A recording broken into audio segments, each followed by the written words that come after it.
Bonjour à tous. Donc, je vais vous parler aujourd'hui du développement de la mise en route d'une chaire qui s'appelle Emballage 3R et qui a été mis en place par une école d'ingénieurs qui s'appelle l'Institut Agro. Donc, je vais faire un panorama déjà de ce qu'est l'école d'ingénieurs, la formation, pourquoi est-ce qu'on a mis en place cette chaire qui vient tout juste de commencer, septembre 2024, donc on en est au tout début. Et puis ensuite, je passerai la parole à Pierre Chevalier, qui fait partie donc des mécènes de la chaire au titre du GEPIA.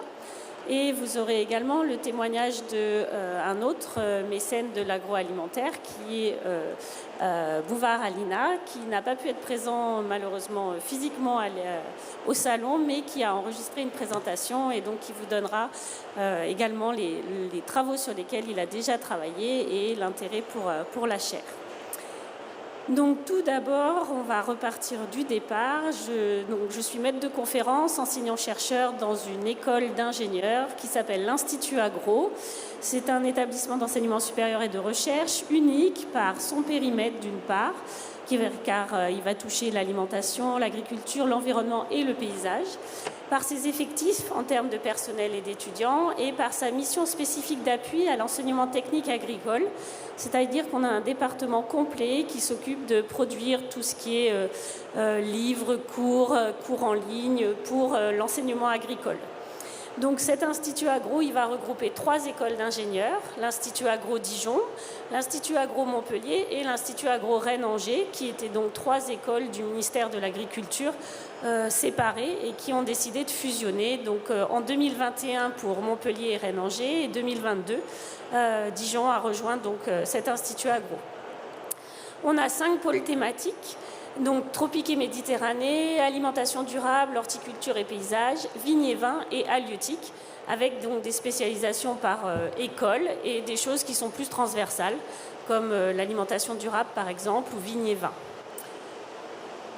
Cet Institut Agro, donc, du fait de cette fusion des 3 écoles, c'est une nouvelle grande école pour l'agriculture, l'alimentation, l'environnement et le paysage. Ça va regrouper 4500 étudiants, 1300 personnels, 60 000 alumni et on est répartis sur 6 campus. En termes de recherche, on a 39 unités mixtes de recherche. On a également 19 chaires d'entreprise sur lesquelles je vais revenir par la suite, avec de nombreux partenariats et énormément d'appui aux établissements d'enseignement agricole technique. Ça devient donc un acteur de premier rang national et international, avec un périmètre inédit couvrant donc toutes les thématiques, depuis la filière végétale jusqu'à animale, et avec un ancrage assez fort en termes de territoire et une ouverture à l'international. Si maintenant je fais un focus sur l'Institut Agro Dijon, je le rapproche, très bien, merci. L'Institut Agro Dijon, donc pour les plus anciens, ça correspond à l'ENSBANA, qui était une école dédiée à l'agroalimentaire. On est passé par AgroSup Dijon et nous sommes maintenant l'Institut Agro Dijon. Ça reste les mêmes équipes en place, mais on a évolué dans notre nom. Donc pour l'Institut Agro Dijon, on va avoir plus de 1350 étudiants répartis dans différents cursus, avec en majorité donc 739 élèves ingénieurs. On va ensuite avoir un certain nombre d'alumni, énormément de contacts avec les entreprises et des collaborateurs. Au sein de l'école, on a 6 unités de recherche et 2 sites géographiques. Donc le site majoritaire va être Dijon. Et puis on a un deuxième site à côté de Clermont-Ferrand qui s'occupe justement de l'appui à l'enseignement technique agricole. Je continue à descendre dans le focus. Donc notre école d'ingénieurs, elle regroupe 2 spécialisations, une en agronomie et une en agroalimentaire. Et elle regroupe 3 années de formation, donc qu'on peut intégrer à Bac+2. Il existe une prépa intégrée, mais la formation ingénieur se fait donc sur 3 années, avec au rythme des années des stages et des projets évidemment. Et on va faire un focus sur la dernière année, sur laquelle on va avoir une dominante d'approfondissement. Et sur les dominantes d'approfondissement spécialisées sur le cursus agroalimentaire, on en a 9 majoritaires, on va dire. Tout ce qui va être biotechnologie, microbienne, fermentation, connaissance et commerce des vins, data et numérique pour l'agriculture et l'alimentation, qui est une spécialisation transversale agronomie agroalimentaire. On a une spécialisation évaluation sensorielle, production alimentaire, donc innovation, durabilité, tout ce qui va être process, stratégie, organisation des filières. On a également une spécialisation sur tout ce qui est formulation agroalimentaire, une plus spécifique sur la nutrition, sensorialité, santé publique, et puis celle du centre qui est dédiée aux emballages alimentaires, et c'est pourquoi je suis là aujourd'hui. Donc, au sein de l'Institut Agro, on va avoir également une fondation. Cette fondation, elle a pour but de soutenir et d'accompagner les activités à la fois de formation, de recherche et d'innovation de l'école. Elle est au service de l'intérêt général et en lien avec le monde socio-économique. Et donc, il y a 3 programmes d'action qui ont été développés. Un programme plus autour de la solidarité, de l'attractivité, de la mobilité, avec les financements de bourses et l'attractivité des campus. Une deuxième action sur tout ce qui est esprit d'entreprendre et d'innover en entreprise, avec un soutien sur des parcours de type entrepreneuriat. Et puis, le troisième volet, c'est acteurs et moteurs des transformations. Et donc, c'est sous ce volet-là qu'on va trouver le principe des chaires, qui est un lieu d'échange et donc de co-construction entre des équipes d'enseignement et de recherche et le monde socio-économique. Donc, pour faire plus simple, qu'est-ce que c'est qu'une chaire? C'est un projet collectif sur un domaine particulier qui va être incarné par un ou plusieurs enseignants-chercheurs de l'école, avec l'implication de plusieurs mécènes industriels sur une durée déterminée. Donc à l'école, on a des chaires entre 3, 4, 5 ans, avec une gouvernance et un contrôle budgétaire et évidemment une communication axée sur les avancées du travail de la chaire. Et tout ça, ça se fait dans le cadre du mécénat. Donc quand on est partenaire d'une chaire en termes industriels, on a un certain nombre de privilèges, entre guillemets, bénéficier d'un accès aux stagiaires et aux futurs diplômés, dans le cadre de pré-recrutement par exemple. On participe bien sûr au comité de pilotage de la chaire pour orienter le travail qui va être fait. On participe à l'élaboration et à l'évolution des programmes de formation pour que cette formation colle au mieux aux besoins des attentes des industriels. L'idée, c'est aussi de se faire connaître et faire connaître son métier aux étudiants et donc de pouvoir recruter plus facilement par la suite. On peut également proposer des modules de formation qui sont vraiment en lien avec les problématiques au sein de l'entreprise. Ça permet d'intégrer une dynamique collective qui peut aboutir à des partenariats de recherche avec l'école ou avec d'autres entreprises partenaires. Et on peut évidemment faire bénéficier à son entreprise de la communication développée autour de la chaire, en particulier sur l'impact au niveau de la politique RSE. Et également, il y a une possibilité de faire intervenir des salariés dans la formation et donc d'avoir un témoignage direct de ce qui se fait en entreprise au sein de la formation. Donc pourquoi est-ce que les entreprises soutiendraient des projets de mécénat de notre fondation ? Le but étant d'œuvrer pour les générations futures, donc comme on l'a dit, encourager les projets étudiants et des initiatives entrepreneuriales, participer à la formation des talents de demain et favoriser la diversité et la solidarité. Ça permet également d'agir pour la recherche, donc soutenir l'excellence scientifique de l'école, dialoguer avec un établissement supérieur de premier rang et travailler de manière collaborative sur des thématiques stratégiques pour les entreprises et la société. Et enfin, ça permet de prendre part à la transition agricole, alimentaire et environnementale et d'aider à la résolution des grands défis de l'agriculture et de l'alimentation de l'environnement pour demain. Et enfin, ça permet d'œuvrer pour l'intérêt général. Et donc l'intérêt majoritaire du mécénat, c'est que pour les entreprises, il y a une déduction fiscale qui va jusqu'à 60%. Je vous ai mis un petit panorama des différentes chaires qui existent au sein de l'Institut Agro. Donc, je vous ai dit tout à l'heure qu'il y en avait 19. Je crois qu'il y en a 16 qui sont représentées sur cette slide-là. Donc, on va retrouver un historique de chaires dans les écoles de Montpellier et de Rennes. Et au niveau de Dijon, on n'avait qu'une seule chaire jusqu'à présent qui s'appelle Tech AgroSup. Et on a développé donc 2 chaires, l'emballage 3R dont je vais vous parler aujourd'hui, et une deuxième chaire qui est en train de se lancer sur agroénergie pour une agriculture durable.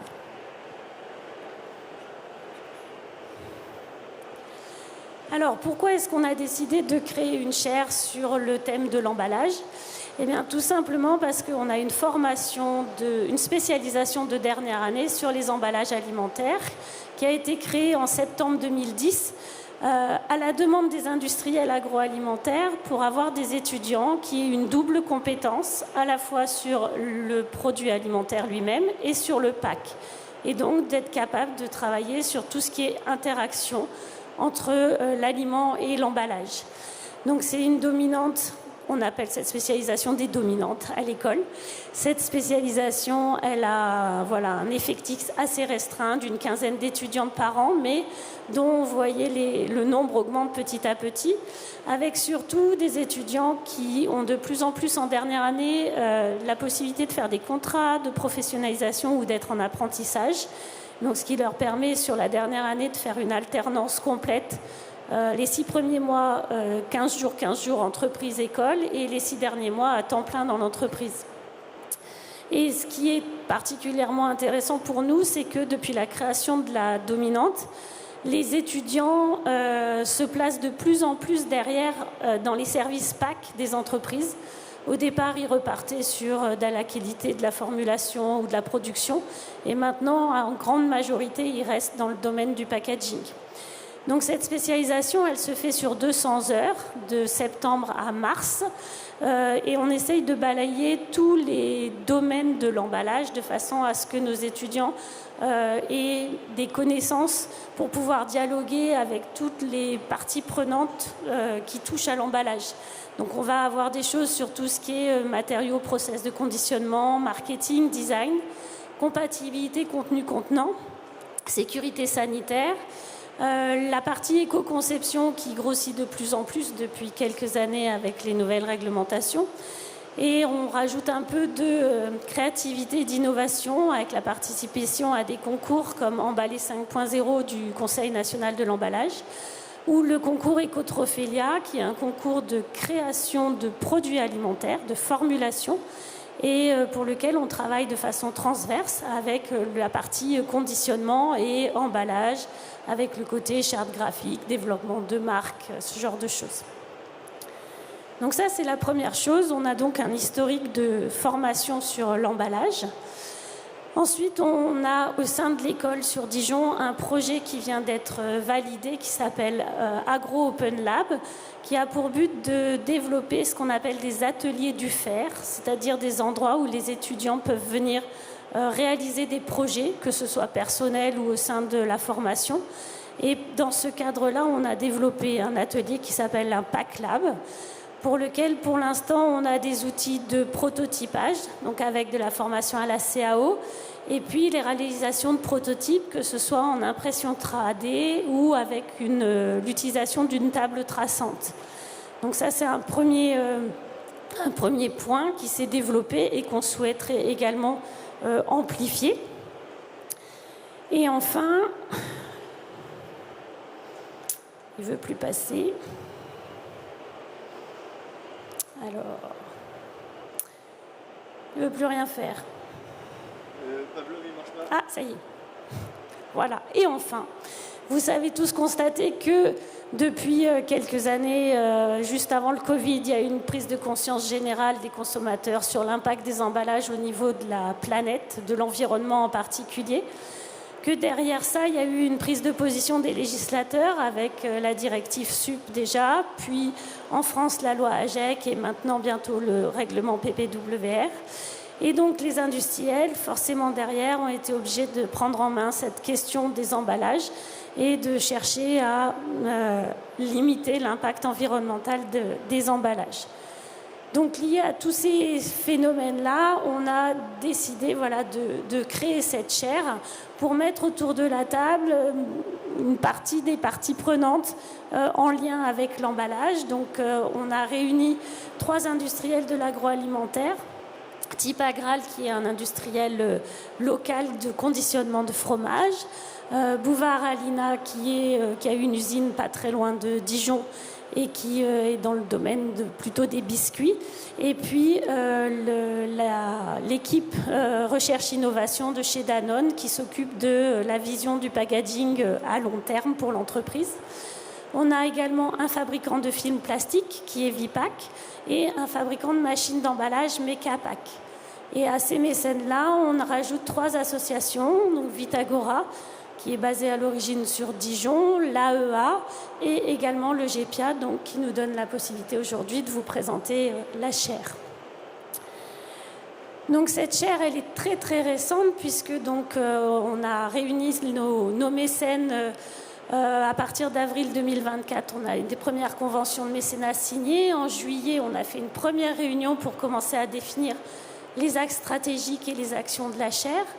En septembre, avec la rentrée de nos étudiants de spécialisation, on a lancé de façon non officielle la chaire et en décembre, on aura la signature officielle de cette chaire, donc pour une durée de 3 ans. Et on en a profité pour créer une page LinkedIn dédiée donc, à la chaire emballage 3R.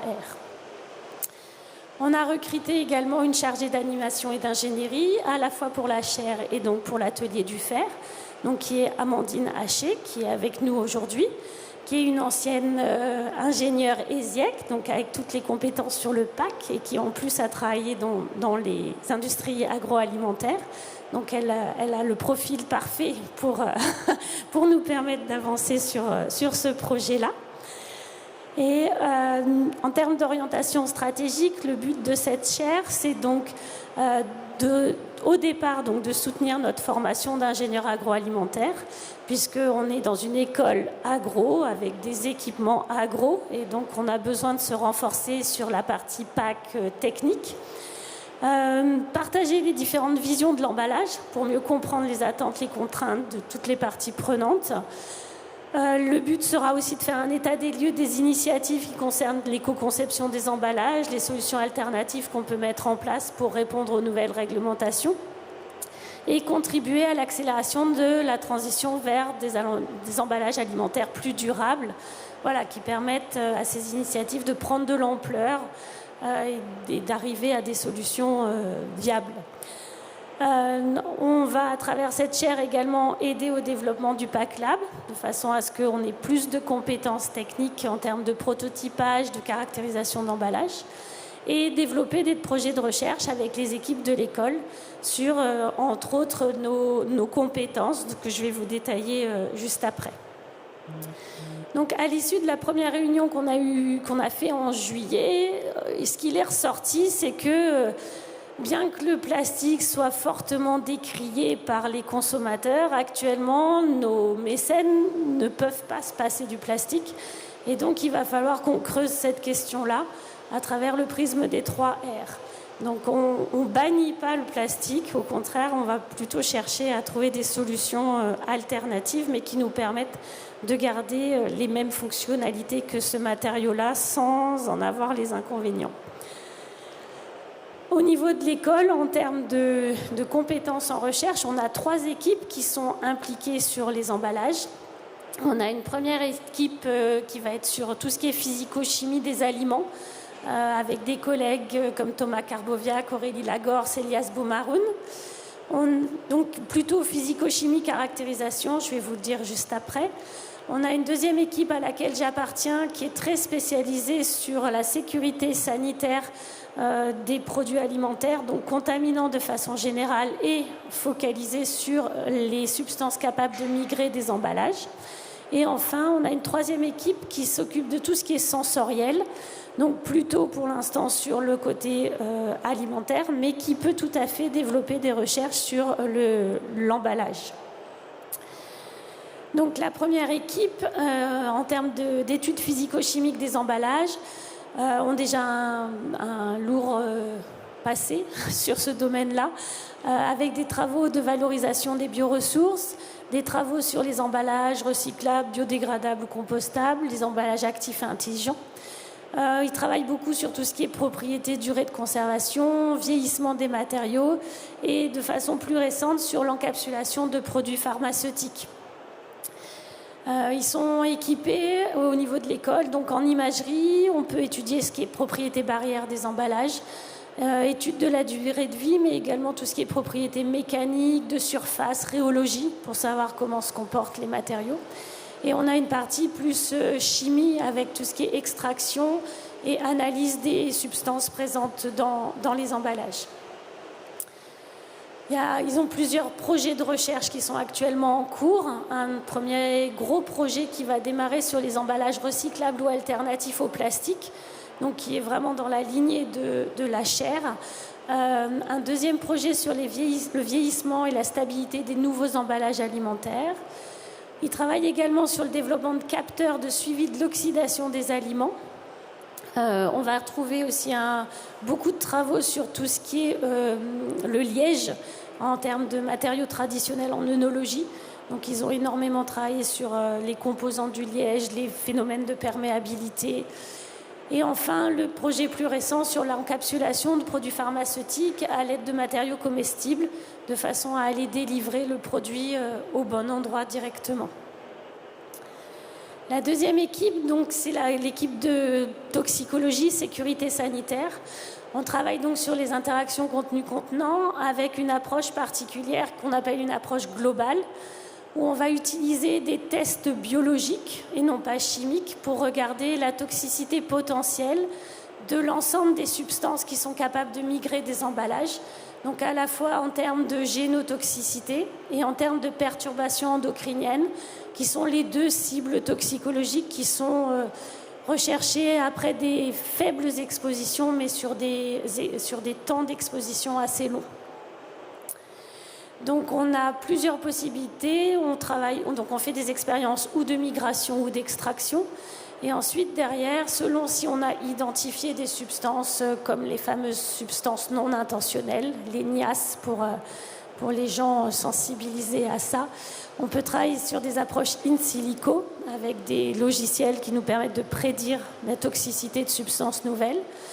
Ou alors on peut réaliser des tests directement in vitro sur des mélanges complexes, donc l'ensemble des substances qui migrent d'un emballage, substances intentionnelles, non intentionnelles, tout ça en mélange. Ça nous permet d'avoir une réponse globale sans avoir besoin d'un point de vue chimique d'aller identifier tout ce qui est présent dans le mélange. Et donc on a différents types de tests qu'on peut réaliser. Il y a des tests qui sont réglementaires et d'autres qui sont plus développés en recherche.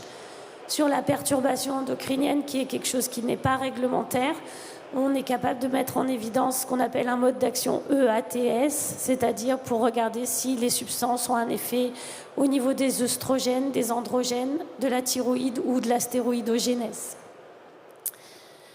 On a 3 projets en cours, donc on participe au même projet que celui que je vous ai présenté en physico-chimie, où on va tester la toxicité potentielle des nouvelles solutions développées.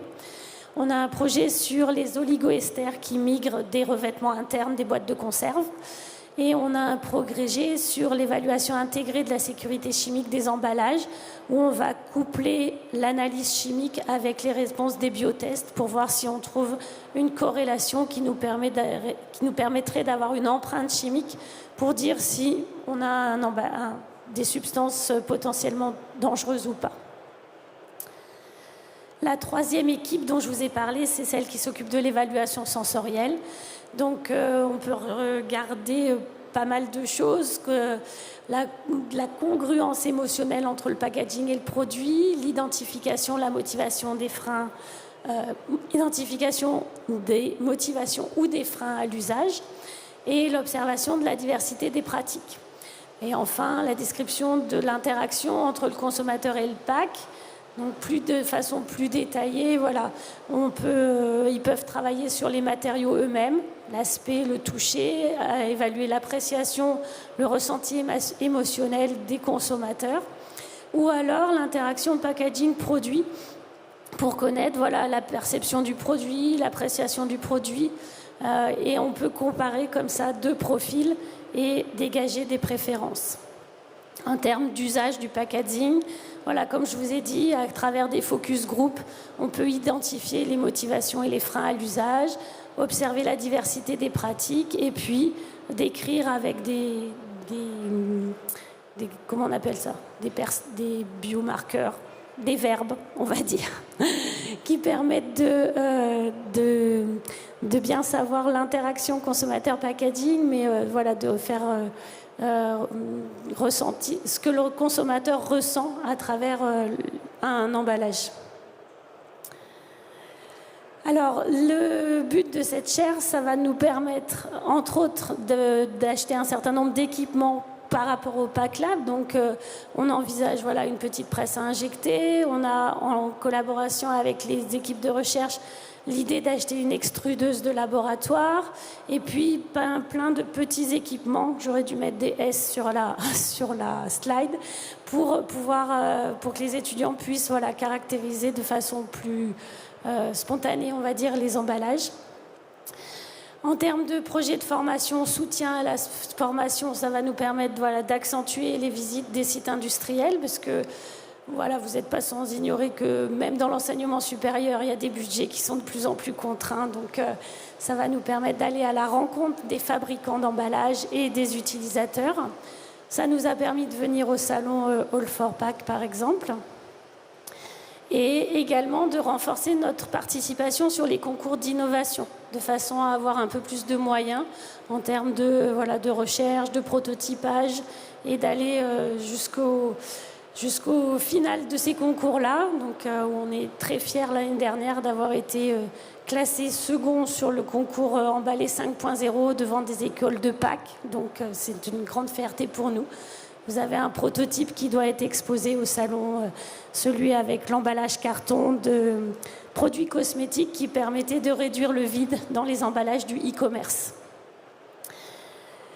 Et enfin, donc, le dernier projet pour l'instant sur lequel on a travaillé, c'est un projet étudiant, donc avec des étudiantes qui sont en charge d'organiser une journée sur le thème de l'emballage à l'école. Donc cette journée, elle aura lieu le 13 mars sur Dijon. Donc n'hésitez pas si vous avez envie de nous rejoindre pour en savoir plus.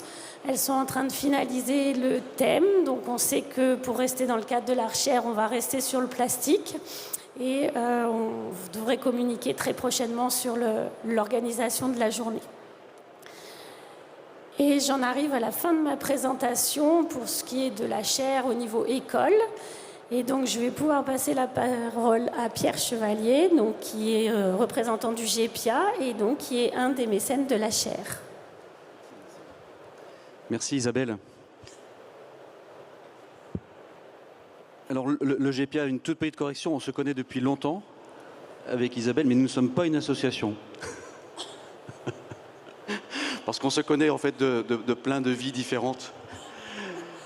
Et entre autres, depuis le lancement de Foodpack en 2010, au titre d'une association qui avait participé à la création de cette année de spécialisation à l'Institut Agro-Dijon. Le GEPIA, c'est une société commerciale. Donc on a une obligation de résultat, déjà pour pouvoir se payer et investir, modestement entre autres dans un projet de chaire, j'y reviendrai, mais aussi parce que en fait, notre métier, c'est de regrouper des entreprises françaises fabricant d'équipements, de machines et d'équipements périphériques.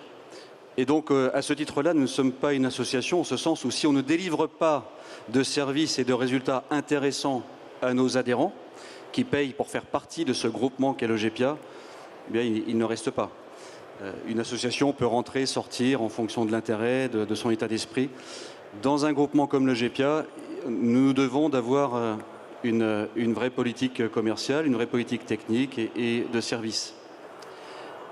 Et de ce fait, on pourrait se dire pourquoi le GEPIA a décidé de soutenir la chaire 3R de l'Institut Agro-Dijon. Comme vous le voyez sur cette pyramide, notre raison d'être, ce sont les fabricants français de machines. Il n'y a pas d'emballage sans machine. Et vous voyez que le thème machine est toujours un sujet un petit peu compliqué. Je parle de machine, la moitié de la salle se vide parce que la machine, c'est un investissement et c'est quelque chose qui n'est pas si connu et enseigné que cela. On le sait tous, on devient ingénieur de production dans une usine de produits alimentaires ou cosmétos. Il y a des machines, on ne les a pas forcément apprises à l'école. On a appris d'autres choses. Et entre autres, on a appris à travailler les composants de machines que peuvent être un automate, par exemple. Et c'est pour ça que le GEPIA, en plus des fabricants de machines, associe commercialement, financièrement, les apporteurs de solutions composants. Donc des sociétés qui, pour le coup, ne sont pas très souvent françaises, même si on a encore un grand nom connus comme Schneider, mais autrement ce sont des gens comme Siemens, comme Rockwell, ou des apporteurs de solutions robotiques comme Fanuc, et tous les apporteurs de solutions composants, les capteurs, etc. Moteurs, j'en passe, et bien d'autres. Et en animant cette communauté de fabricants de machines et leurs fournisseurs apporteurs de solutions, notre enjeu, c'est de faire de la valeur qui soit vraiment collaborative, et on sait combien c'est compliqué. Dans une usine, faire travailler des métiers, des services différents, dont certains n'ont pas de connaissances spécifiques de machines, c'est pas toujours simple. Et au milieu de tout ça, il y a des ingénieurs PAC qui doivent en plus interférer sur des définitions de machines, c'est pas toujours évident. Et bien dans un groupement comme le GPA, c'est pas non plus toujours simple. Et donc très clairement, une chaire 3R pour nous, c'est une évidence. Au-delà de rejoindre notre vocation, on a l'ambition à court terme de devenir une entreprise à mission. Donc bien sûr, nous sommes une société commerciale, bien sûr, nous devons créer du service et du résultat pour nous-mêmes, mais aussi pour notre écosystème. Et donc se transformer en entreprise à mission dans une logique de développement de projets collaboratifs avec nos adhérents qui se connaissent parfois pas autant qu'on le voudrait. C'était évident pour nous que soutenir une chaire avait du sens et ferait du sens pour le GPA, mais surtout pour notre raison d'être, que sont les fabricants de machines. Et au-delà des fabricants de machines, ce sont les utilisateurs. Une PME ou une ETI comme Bouvard, indépendante, ou un grand groupe comme Danone, et tous les autres clients de nos clients fabricants de machines sont forcément intéressés par de l'intelligence collaborative.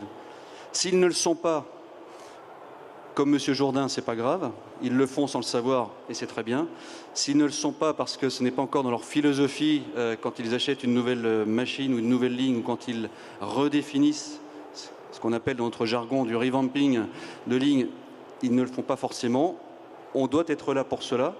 Et la chaire 3R, en étant en tête en matière de veille et de réflexion, ne peut que nous aider à être pertinents.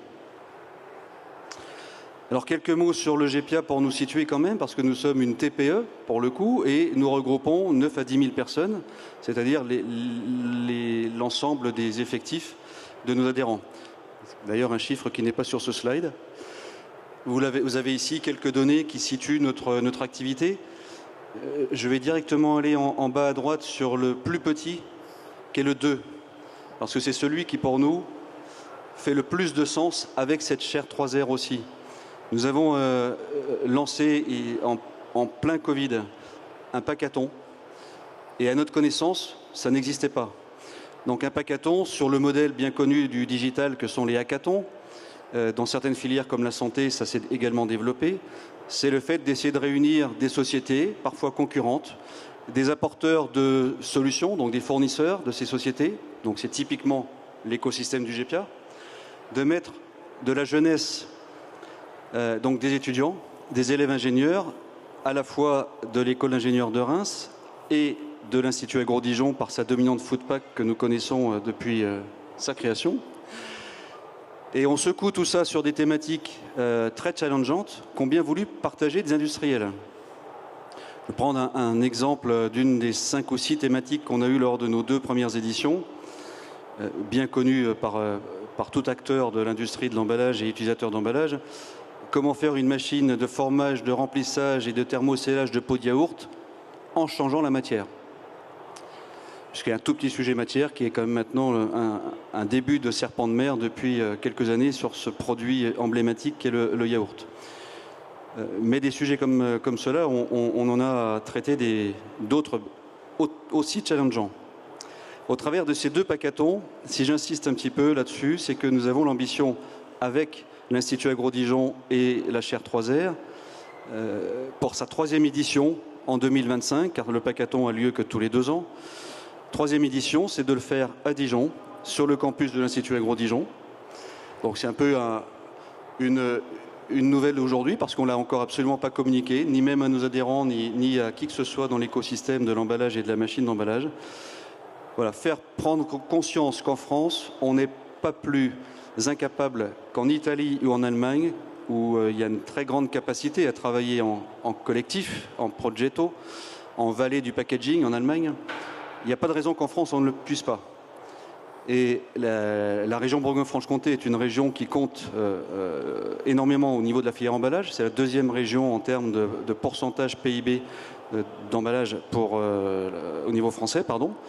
Et donc l'Institut Agro-Dijon est clairement idéal pour nous, avec toujours évidemment des étudiants également de l'école d'ingénieurs emballage de Reims qui seront associés.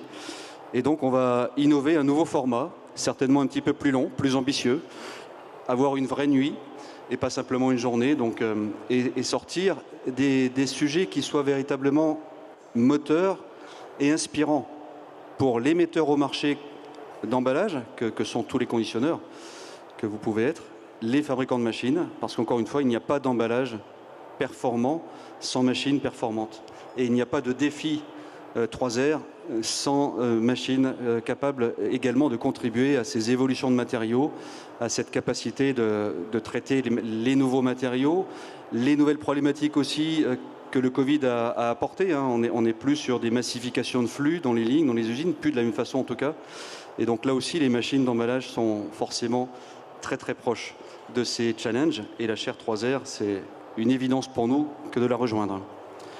Quelques petits mots rapidement sur d'autres marques et services du GPA qui sont ouverts aux metteurs au marché. Il n'est pas nécessaire de payer une adhésion au GPA quand on est metteur au marché d'emballage. Vous êtes grandement invités gratuitement à nos rencontres par thématique et à certains de nos services.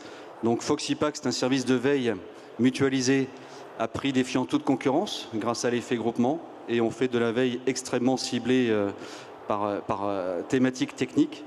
Packathon, je viens d'en parler. Le Process Packaging Forum, c'est tous les jours sur le stand du GPA. Il y a une quarantaine d'adhérents sur nos 130 membres qui sont présents au salon Le Forpack. Donc une quarantaine exposent. Certains sont autour d'un petit stand du GPA qu'on appelle le village. Et tous les jours, il y a une thématique spécifique. Tout à l'heure, je vous parlerai, en l'occurrence, ça sera à nouveau de mon côté, mais ce n'est pas moi qui parle tous les jours, je vous rassure. Donc en tout cas, je parlerai d'un projet qu'on voudrait relever avec Citeo, qui est le vide dans l'emballage. Comment les machines sont évidemment constitutives d'un bien fondé qu'est le vide dans l'emballage, ou bien d'une optimisation de vide dans l'emballage. Bien sûr, il y a du vide technique, on n'y peut rien. Il y a le vide technique en tant que tel, il y a le vide nécessaire aux produits, et Isabelle en parlerait bien mieux que moi. Il y a le vide marketing, celui-ci, il embarrasse un petit peu plus. Mais sur ces trois vides, technique, produit et marketing, la machine a son mot à dire et a peut-être une part de solution à apporter. Donc on en parle tout à l'heure à 12h30. Donc le Process Packaging Forum, c'est le fait de donner la parole à des concepteurs, développeurs de machines qui viennent apporter une vision et un témoignage sur ce qu'ils font ou sur ce qu'ils pensent devoir faire demain dans leur métier. Et c'est très inspirant pour des metteurs au marché que d'écouter différentes voix sans avoir à consulter sur un projet.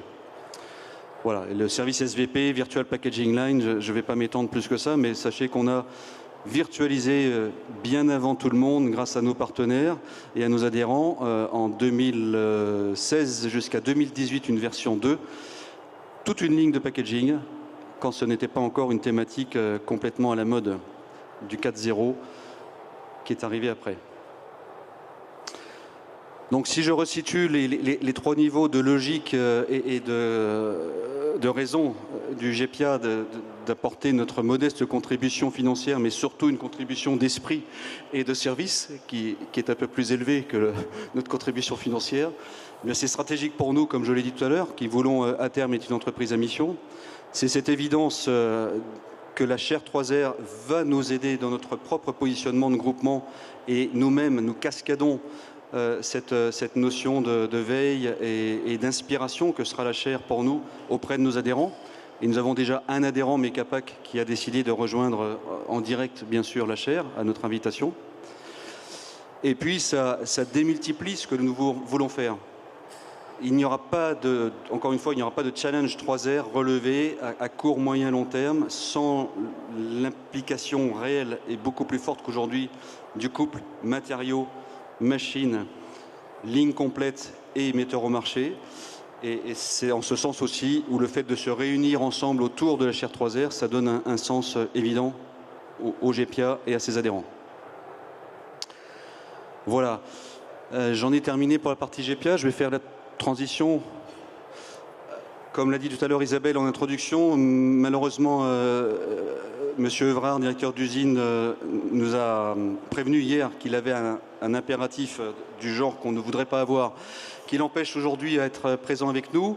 Donc un de ses collaborateurs en charge du projet dont Biscuit Bouvard voulait témoigner, puisqu'ils font partie aussi de la chaire, a enregistré ce matin même une vidéo pour pallier à cette absence. Donc on va vous passer la vidéo de Biscuit Bouvard et à l'issue de cette vidéo, il nous restera quelques secondes. On pourra répondre à vos questions-réponses en live et par téléphone avec Sébastien Toubin.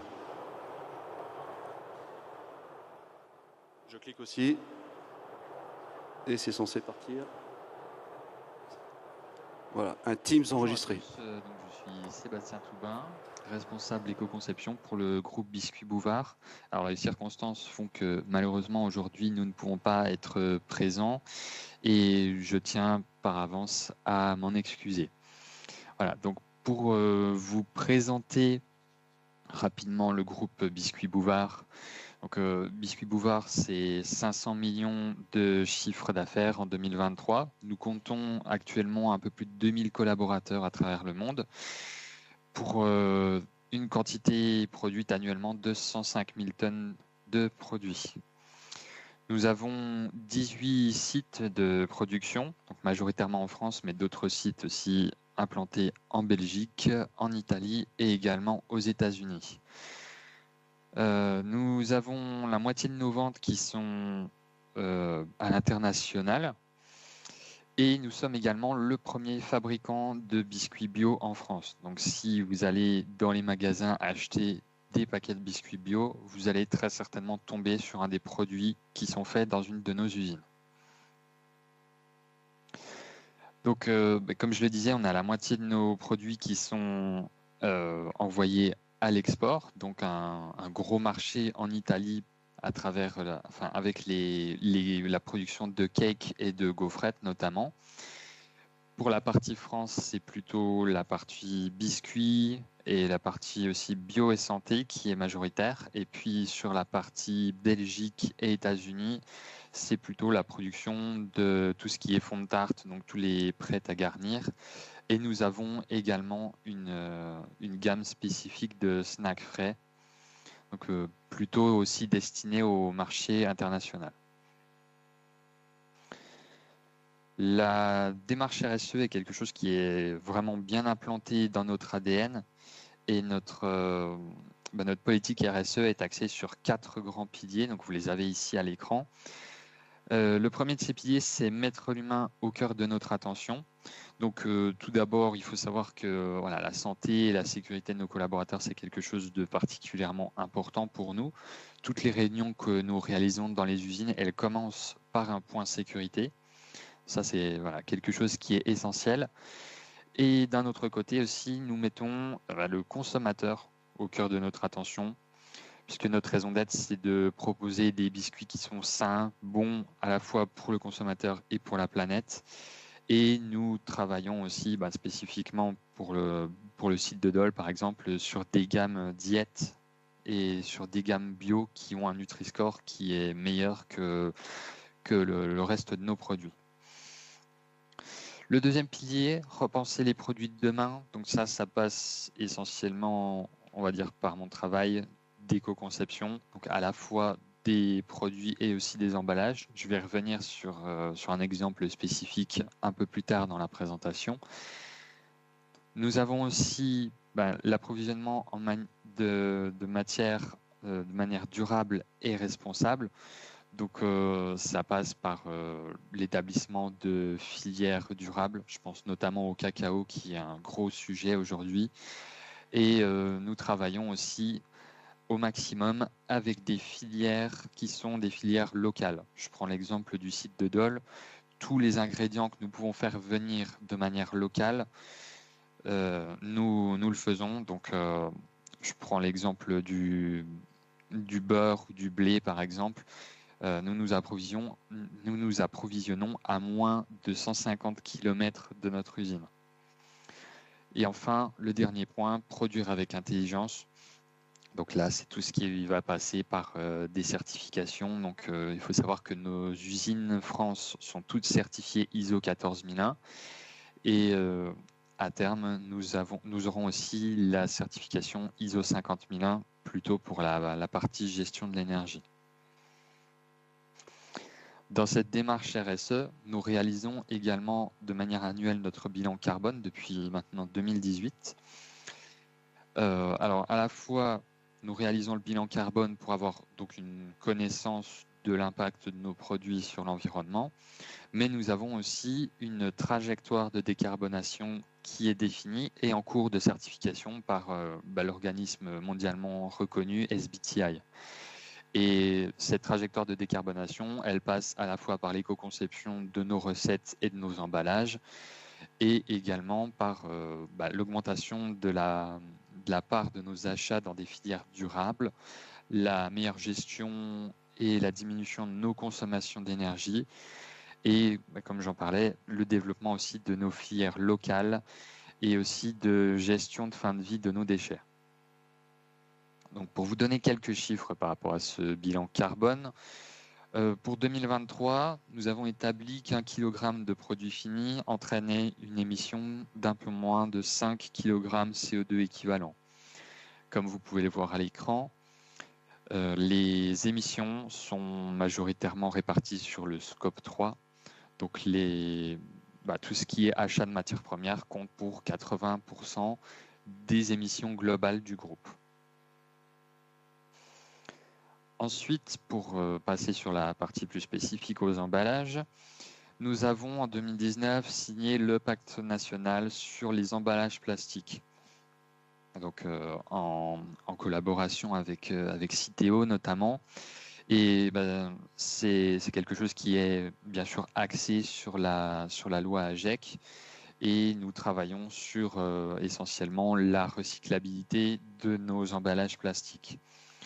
Vous avez aussi un autre exemple à l'écran de projet qui a été mené suite à la signature de ce pacte, qui était la suppression du noir de carbone dans l'ensemble de nos barquettes et alvéoles.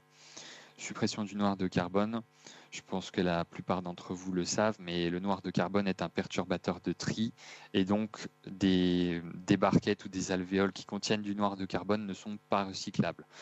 Là, pour le coup, nous avons supprimé ce noir de carbone pour le remplacer par un autre matériau.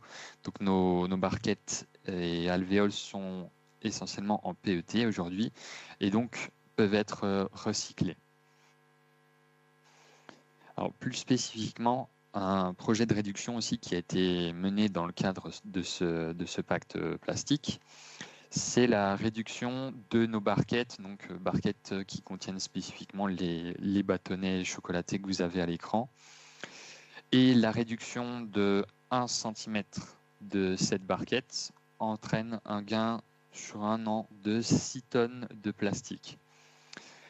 En termes de bilan carbone, nous avons fait la comparaison et ça entraîne un gain d'environ 20 tonnes CO2 équivalent. Pour vous donner une idée, pour ceux à qui ça ne parle pas les tonnes CO2 équivalent, ça équivaut à 11 allers-retours Paris-New York réalisés en avion. Ensuite, donc pour ma partie plus spécifique sur l'éco-conception, donc je vais passer peut-être rapidement sur cette diapositive, mais pour vous rappeler voilà, les grandes étapes de la démarche d'éco-conception. En premier, il y a l'identification des enjeux pour l'entreprise par rapport aux produits à éco-concevoir. Donc c'est notamment le choix du premier produit qui est éco-conçu. Une fois que ce produit est choisi, nous allons chercher à chiffrer ses impacts sur l'environnement, donc à travers une évaluation environnementale de référence, typiquement avec l'utilisation de l'outil analyse de cycle de vie. L'interprétation de ces résultats d'impact nous amène à chercher des leviers d'amélioration, des pistes d'éco-conception. Ces différents leviers vont être classés donc d'un point de vue intérêt environnemental, d'un point de vue faisabilité technique et d'un point de vue aussi intérêt financier. Et ça nous permet de classer ces différents leviers et de dire lesquels on retient et lesquels on va écarter ou mettre en place dans un second temps. Une fois que la liste de ces leviers est définie, on va réaliser une évaluation comparative pour bien vérifier qu'on a effectivement un gain sur l'environnement avec mise en application de ces leviers. Et enfin, dernière partie, donc plutôt communication et information, à la fois auprès de nos collaborateurs pour justifier des travaux qui ont été menés, et aussi valoriser la démarche auprès de nos clients. Donc c'est dans ce cadre qu'ont été lancés 2 projets financés et appuyés par l'ADEME, les projets Gringo. Le premier projet qui a été réalisé en 2020 avait pour but plutôt la montée en connaissances et en compétences sur tout ce qui est éco-conception, analyse de cycle de vie. Le deuxième projet Gringo, lui, était plus spécifique sur un produit en particulier. Donc il s'est déroulé sur 1 an et demi, un peu plus rapide que ce qui avait été prévu. Et donc les grandes étapes du projet, qui reprennent les étapes de la démarche d'éco-conception, d'abord l'établissement du diagnostic environnemental à travers l'utilisation d'analyse de cycle de vie. Ensuite, identification des leviers d'amélioration, évaluation environnementale de ces leviers d'amélioration, et enfin, établissement d'une stratégie de mise en œuvre à travers l'écriture de différents plans d'action.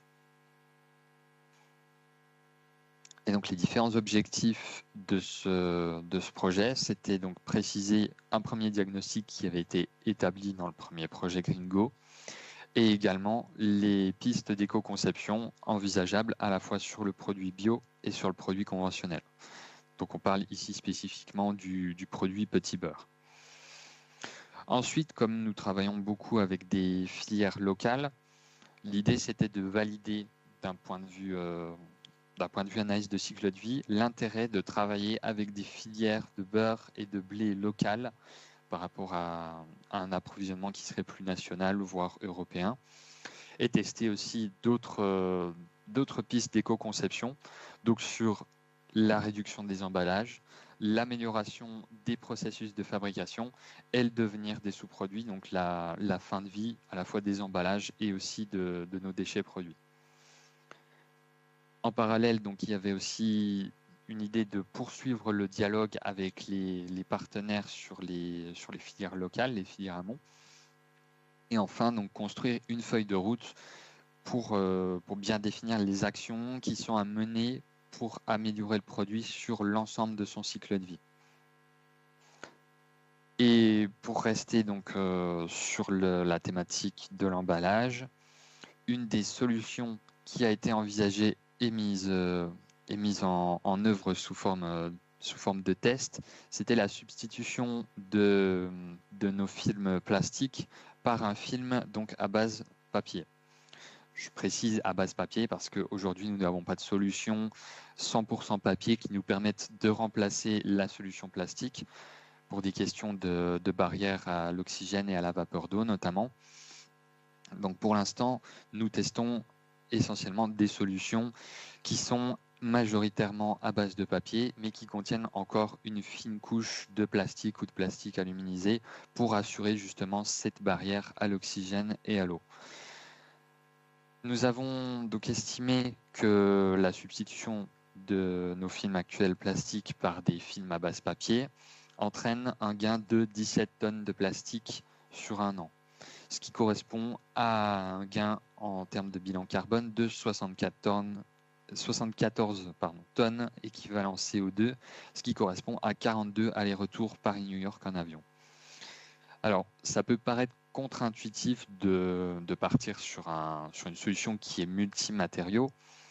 Donc c'est pour ça que nous avons préféré rester dans un premier temps sur une phase plutôt de test, donc en vendant les produits emballés dans notre magasin d'usine pour tester l'appétence des consommateurs sur justement cette substitution. Et les retours que nous en avons eus nous confirment que les consommateurs sont plutôt réceptifs à ce type de changement. Donc, ça reste une solution discutable, mais on voit bien que les consommateurs, en tout cas qui viennent dans notre magasin d'usine, et les consommateurs plutôt avertis, sont réceptifs à ce type de changement. Voilà, je vous remercie pour votre attention et je m'excuse encore une fois de ne pas pouvoir être présent avec vous aujourd'hui. Donc, vous avez les coordonnées de Monsieur Evrard qui devait être présent sur le salon et qui malheureusement n'est pas disponible. Voilà, si vous avez des questions, n'hésitez pas à poser vos questions directement ou bien à nous contacter ultérieurement. Voilà, merci de votre attention. Merci beaucoup. Donc, Monsieur Toubin est éventuellement en ligne au téléphone s'il y a des questions sur cette présentation. Et puis, de façon plus générale, sur la présentation, la chaire, les mécènes et n'importe quel sujet qui touche à l'emballage.